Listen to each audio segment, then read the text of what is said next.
tal el distanciamiento de algunos dirigentes con la realidad que ante este escenario crítico no han tenido mejor idea que iniciar una cruzada contra los streamers. Se van a remontar a la estratosfera. Lo que deba ser estatal es mejor que lo haga el sector privado. Seres del tiempo, vuelvo enseguida y cuando digo en su vida me refiero un rato. Tener cintura, la de Orteguita, la dignidad de un cacho te la quita. Montaña rusa, otra vuelta. Te das cuenta, volvimos a vivir en los 90.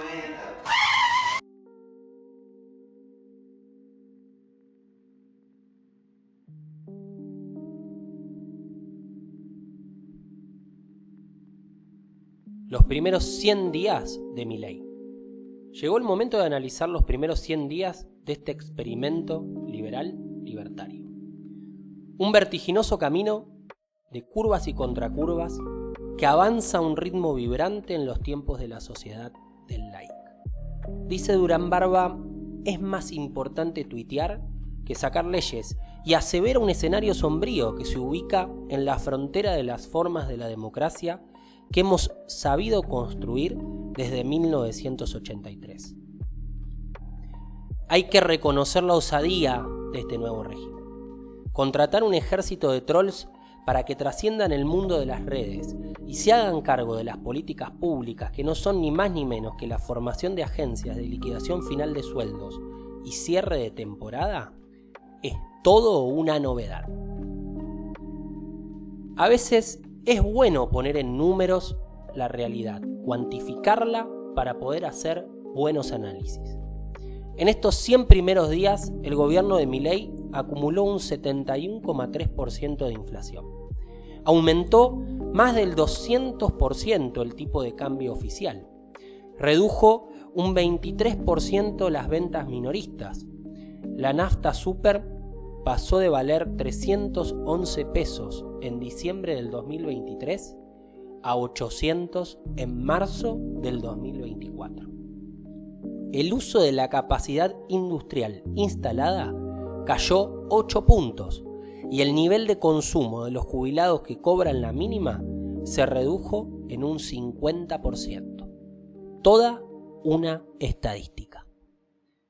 Solo era posible imaginar este avance tan agresivo sobre los derechos sociales en un contexto de disolución de los vínculos entre el sistema político y la sociedad.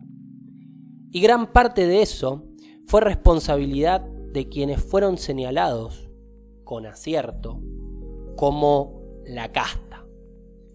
Un conjunto variopinto de dirigentes que en nombre de los intereses populares acomodó la estructura del Estado a su conveniencia.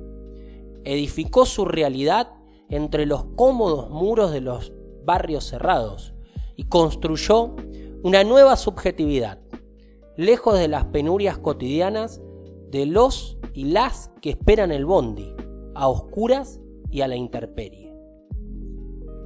El problema entonces no fue el diagnóstico, y en ese claroscuro, como diría Gramsci, nacieron los monstruos. Disciplinados en las enseñanzas del pensamiento ortodoxo del liberalismo, convencieron a una parte de los desencantados de que el camino al paraíso era cuestión de mérito y sacrificio, siempre individual.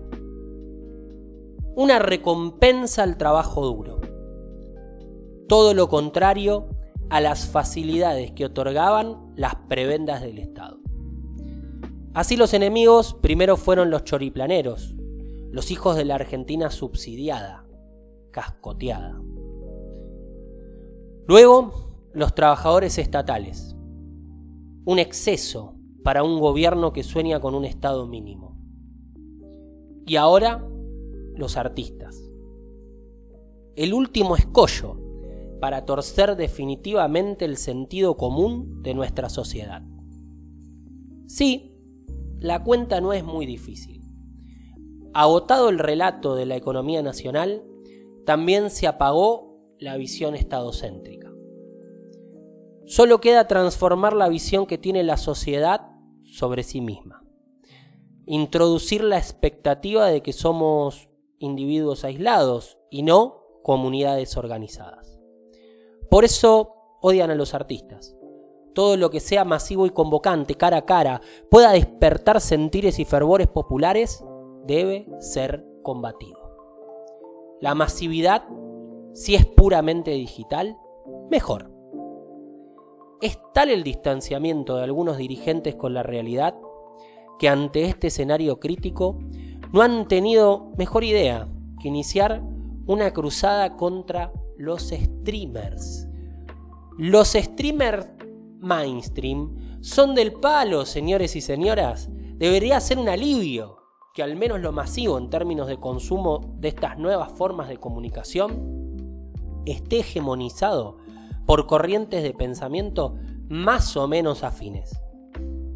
Pero no, la insistencia con el mundo nostálgico de lo que fue nuestra juventud / adolescencia, que una parte importante de quienes hoy ya votan por nuestra decisión política, valga la redundancia de que así sea, ni siquiera vivieron, es la única respuesta a las frustraciones que nos genera haber perdido el rumbo. Claramente, es como dijo alguien hace poco, hay que componer nuevas canciones. Una que no sepamos todos. Quizás el desafío es devolver a una misa o un banquete una versión acústica. No va a aplaudir casi nadie, pero ¿de qué nos sirve que nos aplaudan siempre los mismos por hacer siempre las mismas cosas?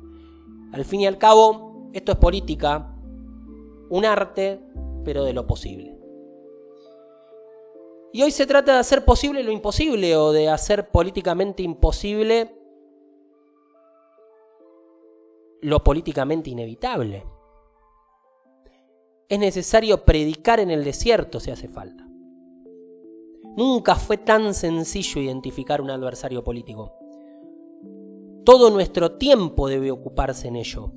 Todas nuestras prácticas deben estar dirigidas a combatir esta revolución liberal, a reconstruir el movimiento nacional con una mirada del siglo XXI. Tener la grandeza de abrazar a los descartados de este sistema de producción, a los poetas sociales que siembran esperanza y a los jóvenes que nos miran pero no nos ven. Es la tarea de la etapa.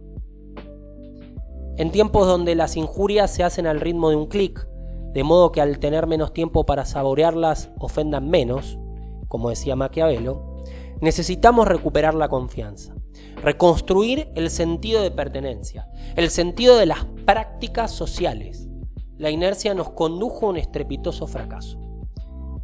Por eso siempre es bueno hacer un llamado a la acción. Como dicen los zapatistas, es importante pensar desde las metáforas. Retomemos una.